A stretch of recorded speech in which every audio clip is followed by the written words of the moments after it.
मामला है जो आज आपके साथ घटना घटी है? सर सुबह 10:03 पर सुरेश जी हमारे ऑक्शन रिकॉर्डर हैं, उनका फ़ोन आया कि सोनाली मैडम जी आई हुई हैं जो आदमपुर से चुनाव लड़ा है, अपने ऑफिस में आए हैं किसी काम के लिए। तो मैंने कहा मैं सब्जी मंडी से आया, मैं 3 मिनट में आ जाऊँगा, 4 मिनट में आप मेरे को ले जाओ स्कूटी पे। मैं सुरेश जी के साथ सीधा ऑफिस आया। यहाँ अपने असिस्टेंट सेक्रेटरी श्री भारत जी और जयपाल जी मंडी सुपरवाइजर उनको प्रोक्योरमेंट के बारे में सारी बातें बताने लग रहे थे। मैंने उनको सुरेश जी को कहा था चाय पानी मंगवा देना मैडम जी के लिए। मैडम जी ने चाय पानी पी ली। फिर हमने आधा पौना घंटा बैठे सारी प्रोक्योरमेंट के बारे में मैडम को खुलकर बताया कि इस तरह प्रोक्योरमेंट हो रही है, ये दिक्कत है, ये सही हो रहा है सारा। तो हमने ये भी बताया कि सब्जी मंडियों में हमने कैसे काम किया, पूरी विस्तार से बात हुई। पौना घंटा 2 बार चाय पी, बहुत ही बढ़िया वातावरण रहा सर। तो उन्होंने कहा कि आदमपुर में चने की खरीद क्यों नहीं कर रहे। मैं क्या आदमपुर में चने की खरीद एजेंसी मना कर रही है, हैफर्ड ने बाड़सबंद सब यार्ड में खरीद क्यों नहीं कर रहे चने की। बाड़सबंद में हैफर्ड ने खरीद करनी है, मैंने खरीद नहीं करनी, मैंने अपनी तैयारी पूरी कर रखी है मैम। तो उन्होंने क्यों रिजेक्ट कर दी हैफर्ड ने। मैंने कहा कि शेड नहीं है। उन्होंने कहा कि शेड की वजह से वहाँ चना भीग जाएगा, इसलिए हम खरीद नहीं करेंगे। एजेंसी ने लिख के दे दिया है, एजेंसी का काम है जी, हमने अपनी तरफ से पूरी तैयारी कर रखी है। बोली बाड़सबंद में और भी समस्याएं, आप चलोगे मंडी में? मैं कहा मैं चल पड़ता हूँ। मैं जैसे ही यहाँ गेट के बाहर सर सामने गया तो 6-7 लड़के और खड़े थे, यंग से लड़के 20-21 साल के। तो मैंने सोचा नॉर्मली इनको मिलने आए होंगे, कोई मेरे पेट पाप नहीं था कुछ भी, ना मेरे मन में बहम था कोई।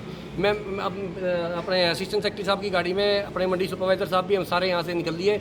मैडम उनके पास खड़ी रही। तो हमने आगे जाके फ़ोन किया, मैम जी हम चल पड़े हैं। बोले कोई बात नहीं चलो। इन्होंने फ़ोन किया, उनके साथ 2 वकील साहब थे। हम वहाँ पहुँचे तो मैडम जी 25-30 मिनट बाद हमारे ऑफिस में वहाँ पहुँचते हैं बाड़सबंद। हम बाड़सबंद में एक आड़ती के पास बैठ गए, वहाँ मैडम जी आ गई। तो मैडम के साथ 4 गाड़ियाँ और थी जी, वहाँ 5वीं गाड़ी मैडम की थी, 4 गाड़ियाँ और थी। रास्ते में इन्होंने 25 मिनट लेट पहुँचे तो उन्होंने किसी को बुलाया होगा, हमें नहीं पता किसको बुलाया किसको नहीं। 5 गाड़ियाँ वहाँ तक हो गई थी। तो हमने मैडम ने कहा कि खरीद के बारे में बात की, तो सारी खरीद के बारे में बताया, सब कुछ बताया। मैडम ने कहा कि शेड बनवाओ। मैं कहा जेई से बात करता हूँ, मैं भी बुला लेता हूँ। जेई को मैंने फ़ोन किया तो छुट्टी थी, जेई साहब नहीं थे। मैंने कहा सब कुछ मैं नोट कर लेता हूँ। जयपाल जी ने सारी समस्याएं नोट कर ली, 2 यूरिनल भी बनाने हैं।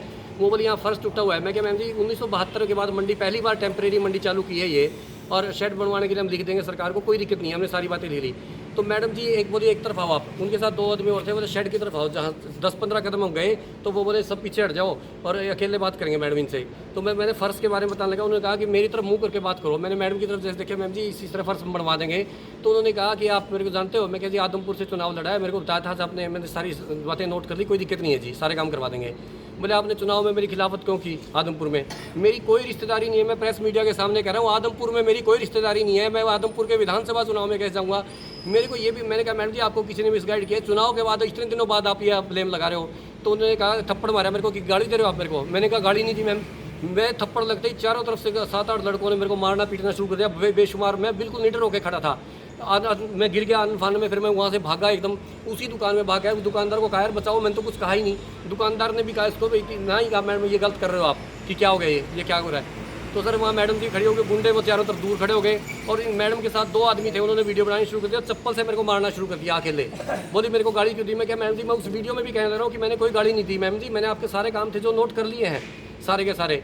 और फिर ये वो इधर थाने की तरफ आ गया। पुलिस को फ़ोन करते, पुलिस वहाँ पहुँच गई, पुलिस ने मेरे को छुटवा लिया, मेरे को जिप्सी में बिठाया, मैं थाने की तरफ आ गया। थाने के बाहर मैडम मेरे को बाहर ले गई। मैडम ने यदि मैंने कोई गलत काम किया था तो थाने में FIR दर्ज करवाती। मैडम मेरे को बाहर ले जाके उन्हीं गुंडों के द्वारा एकदम बोली आप लिख के दो कि माफ़ीनामा लिखो। तो उन गुंडों वाले तो गोली मारेंगे, मेरा पसीना आया जी एकदम। मैंने वहाँ एकदम लिख के दे दिया कि उन्होंने लिखवाया कि 2 बार अपने आप काटवाया। तो लिखवाया बाड़सबंद मंडी में मैंने जो आज बदतमीजी की है उसके लिए मैं माफ़ी मांगता हूँ। मैंने लिख कर दे दिया। मैं कहा ठीक है ये तो छोड़ दो मेरे को। मैंने सोचा अंदर थाने में जाकर घुस जाऊँ किसी तरह। मैं थाने से बाहर बुला लिया है मेरे को। फिर मैडम बोली मैं तेरे को कुछ नहीं कहूँगी, ये बात किसी को बतानी नहीं। फिर बोली अभी तूने हाई कोर्ट में स्टे ले रखा ना, अपना ट्रांसफ़र का स्टे वापस ले ले यार, तू दफ़ा हो जाए यहाँ से। मैं कहा ठीक है जी। मैं घबरा गया। फिर उन्होंने कहा कि दोबारा 5 मिनट बाद फिर वो वापस बुलाया मेरे को दोबारा वहीं, और ये कहा कि आपके स्टाफ वाले जो आदमी थे उनके और साइन कराओ इस पर जो आपने लिख के दिया है। मेरे साइन करवाए। फिर मैडम के सामने मैं खड़ा होगा। उन्होंने एक आदमी जो उनके साथ गंजा सा था, जो वकील जो सुबह यहाँ भी था, उसने कहा कि वीडियो बनाता हूँ, मैडम के सामने हाथ जोड़ के कहो माफ़ी मांगे। भाई मैं बंदूकीन होकर जब सब कुछ करता हूँ, जब एक आदमी फंस रहा हो तो मैंने हाथ जोड़ के कहा माफ़ी मांगता हूँ मैं। उसके बाद मैं बचा के अपना बचाव करके थाने में चला गया। थाने वालों ने मेरे को रोटी खिलाई।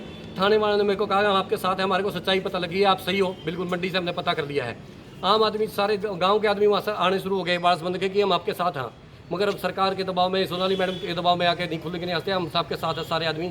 वहाँ से सारे कर्मचारी यूनियन, सारे प्रेस के साथियों में दिल्ली से सब जगह से फ़ोन आए कि हम आपके साथ हैं, आप घबराओ मत। मेरे को ये था कि जान में मारने की धमकी देकर गई थी वो, मेरे को रास्ते में ना मरवा दे। तो मैं थाने से निकला नहीं अब तक, जब तक बड़े सारे साथी वहाँ पहुँच गए तो मैं उनके साथ आया हूँ। मैं तो आपने पुलिस को शिकायत दी, क्या कहा? मैंने पुलिस में सारी यही लिखित में जो आपको बताया, सारी यही लिखित में पुलिस को शिकायत दे दी है। और पुलिस डिपार्टमेंट ने कहा कि हम कार्रवाई करेंगे। एसपी साहब ने वायदा किया कि कार्रवाई करेंगे, कोई टेंशन नहीं, आप घबराओ मत, आप ऑफिस में जाओ। मैं कहती मेरे को मार ना दें, बोले आप टेंशन मत लो कोई भी किसी भी किस्म की। जब वीडियो में चप्पल मारने का जो वीडियो वायरल हुआ उसमें पुलिस के अधिकारी भी सामने खड़ी दिखाई दे रहे सर उसी वक्त आए थे वो, जब दोबारा पहले तो मेरे गुंडों ने वहाँ मैं कहता रहा हूँ शेड की जगह कुट्टा था। जब मैं वहाँ से बुरी तरह भाग के आ गया, मेरे को उल्टी भी लगी है और मैं वहाँ बैठा भी हूँ कुर्सी में, तब मैडम ने चप्पल मार के अपने आदमियों से वीडियो बनानी शुरू की और वो बार बार कहती रही मेरे को। पुलिस उस वक्त हो गया, पुलिस ने छुटवा दिया था मेरे को। पुलिस ने ये भी कहा है पुलिस डिपार्टमेंट के साथियों कि मैडम आप गलत कर रहे हैं, तो अब यदि आपको कोई समस्या तो आप लिख कर दें थाने में। पुलिस ने ये भी कहा है जी, पुलिस डिपार्टमेंट ने बहुत बढ़िया रोल अदा किया। पुलिस ने कहा कि तो मैडम आप मार क्यों रहे हैं, और यदि आपको इनसे कोई गलती है तो आप थाने में एप्लीकेशन दें। तो अब आप क्या कार्रवाई चाहते हैं पुलिस से? मैं न्याय चाहता हूँ जी, कि मैं कोई भी अधिकारी कैसे काम करेगा। मैं 24 घंटे काम कर रहा हूँ, आप प्रेस के मीडिया सारे साथी देख रहे हैं मेरे को हर रोज़ कि मैं लगातार कितना काम कर रहा हूँ। मैं थाने में रोटी खाई आज।